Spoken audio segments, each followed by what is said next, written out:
Halo teman-teman semuanya, kali ini saya sedang bersama Mas Firman. Mas Firman ini sebagai narasumber saya yang akan memberikan informasi tentang pengalamannya di bidang jurnalistik. Sebelumnya selamat malam Mas Firman. Selamat malam. Gimana nih kabar Mas Firman hari ini? Alhamdulillah baik. Alhamdulillah. Sebelumnya saya juga terima kasih Mas karena udah meluangkan waktunya di hari ini, dan saya juga mohon maaf kalau mengganggu waktunya ya. Mungkin sebelum kita masuk ke pertanyaan inti, saya mau bertanya tentang ini dulu sih. Mau tahu tentang Mas Firman ini menjadi wartawan itu sudah berapa lama? Menjadi wartawan aktif yang tiap hari datang ke lapangan gitu. Mulai aktif itu 2020 pas zaman Covid. 2020. Berarti sekarang jalan 4 tahun. Oh, udah 4 tahun ya. Berarti itu kenapa tuh alasan Mas Firman menjadi seorang wartawan? Alasan menjadi orang wartawan. Mungkin awalnya saya juga nggak tahu ya, tiba-tiba menjadi wartawan aja. Tapi kalau bisa ditarik, dulunya saya sebagai humas di salah satu organisasi mahasiswa.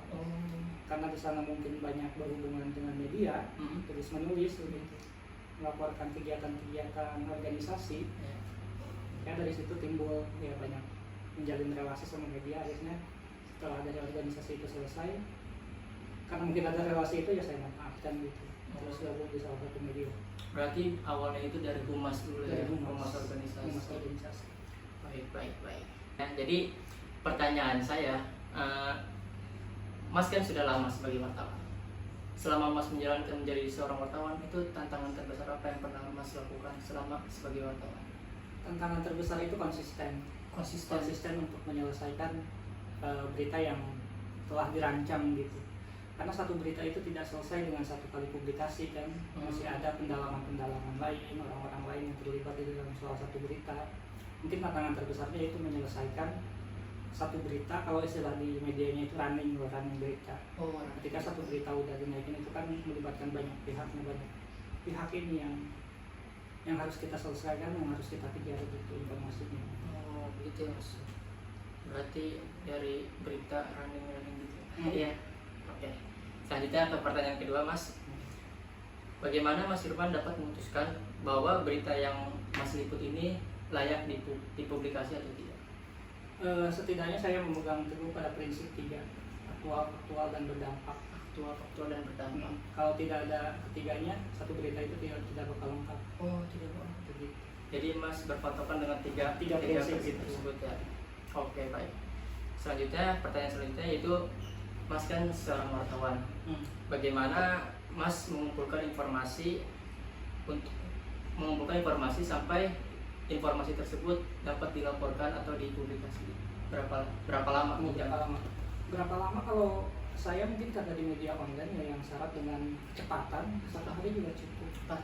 Satu hari cukup untuk membuat satu berita ya. Tapi kan tadi di awal pertanyaannya tantangannya itu menyelesaikan. 1 hari mungkin bisa selesai dengan satu narasumber, satu informasi. Tapi ketika kita ingin mencari informasi lebih lanjut kan bisa dicari lagi. Itu yang sebenarnya jadi PR kita. Oh itu yang jadi PR ya. Tidak konsisten untuk menyelesaikan satu berita. Tapi Mas ini yang publikasi juga? Yang publikasi ada editornya. Oh ada editornya, beda lagi. Jadi tiap hari kita koordinasi. Saya reporter yang ke lapangan kan cuma mencari mewawancara, menulis draftnya, saya kirimkan ke editor, nanti editor yang bakal dia juga turut mempertimbangkan apakah berita ini layak atau tidak. Tapi rata-ratanya layak. Karena sebelumnya kita udah rapat redaksi dulu kan. Ya. Saya mau nanya ini mungkin agak berbeda dengan tugasnya Mas ya. Tapi Mas bisa nggak berikan kita yang pemula ini tips and trik cara membuat penulisan berita agar berita kita cepat naik gitu. Yang pertama menarik. Terus itu berdampak juga. Maksudnya kita juga bisa merasakan yang sebenarnya dibutuhkan oleh pembaca atau masyarakat itu seperti apa. Kalau emang itu relate, relevan gitu sama orang-orang, pasti itu bakal rame gitu ya. Bakal booming. Terus menurut Mas nih, Mas kan sudah lama menjadi wartawan. Itu mengapa banyak Mas pasti sering melihat kan kesalahan-kesalahan dari wartawan baru atau kayak kita nih mahasiswa dalam menulis di artikel itu kesalahannya di mana Mas? Biasanya yang paling banyak. Yang paling banyak di tata bahasanya menurut saya, terlalu bertele-tele. Terlalu bertele-tele ya? Terlalu bertele-tele. Oh. Terus mereka tidak menerapkan piramida terbalik itu dalam penulisan artikel berita. Piramida terbalik. Jadi yang sebenarnya dianggap penting malah disimpan di bawah. Padahal sebenarnya itu gak apa-apa sih soal tata cara, tapi kebanyakan umumnya artikel berita itu menempatkan hal yang paling penting itu yang paling atas. Apalagi di zaman digital sekarang kan orang yang udah terbiasa terburu-buru. Makanya wartawan ya harus adaptasi gitu dengan kebiasaan pembaca sekarang. Makanya penting-pentingnya di atas aja, jadi pertama begitu. Seperti itu Mas. Oke. Mungkin langsung pertanyaan selanjutnya ya. Selama Mas menjadi wartawan, Mas pasti kan pernah ngalamin pengalaman unik atau pengalaman yang aneh lah gitu. Itu apa Mas? Pernah Pengalaman unik-unik? yang unik tidak ada sih. Tidak ada. Mungkin saya yang udah terlanjur apa ya, udah terlanjur menikmati aja, Menikmati ya. jadi udah kayak umumnya aja, Kayak biasa aja. kayak gitu biasa ya? aja. Oke. Baiklah. Kita ini mungkin pertanyaan terakhir saja Mas. Mas Firman kan sudah banyak mencari informasi kepada narasumber. Ketika Mas Firman mencari sumber-sumber tersebut, bagaimana cara Mas Firman dapat mewawancari narasumber agar narasumber itu bisa mengeluarkan informasinya secara mendalam atau kayak dia ngasih tahu lebih banyak lagi gitu. Kan kadang ada narasumber yang ngasih cuma sedikit gitu. Ya ada beberapa cara, tapi yang paling minimal ya kita janjian dulu, karena wartawan, di antara wartawan yang pasti saling berbagi informasi, termasuk informasi kontak kan. Tapi kalau emang dia susah, yang namanya pejabat, apalagi pejabatnya, sumbernya susah dihubungi, kita bisa nyari tahu kegiatan dia sedang di mana, lagi kegiatan apa, misi apa gitu ya. Kita nanti wartawan nunggu di depan. Biasanya kalau acaranya di hotel-hotel kayak gitu ada lobbynya, pada nunggu di lobby. Itu namanya doorstop. Jadi ketika si narasumber keluar dari sebuah ruangan, wartawan langsung berhubungi. Itu doorstop, salah satu metode untuk menggali informasi dari narasumber. Tadi menarik tuh Mas. Mas tadi bilang kalau wartawan lain bisa memberikan informasi kepada kita walaupun berbeda perusahaan, itu bisa Mas?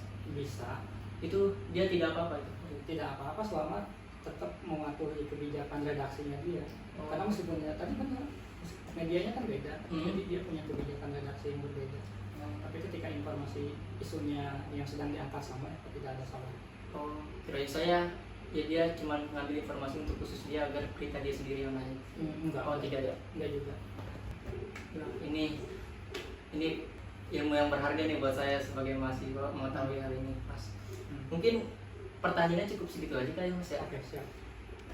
Semoga apa yang kita bicarakan atau yang kita saya tanyakan kepada Mas Firman dan jawaban Mas Firman semoga dapat memberikan manfaat bagi saya khususnya sebagai mahasiswa ataupun penonton-penonton saya ini yang berniat menjadi seorang jurnalis ataupun wartawan. Baik Mas, terima kasih sebelumnya. Saya juga maaf mengganggu waktunya Mas ya. Santai.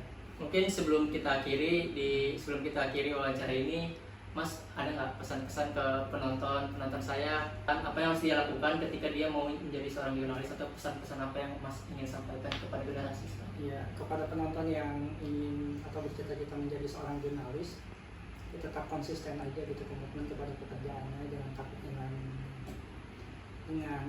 intimidasi dan lain-lain.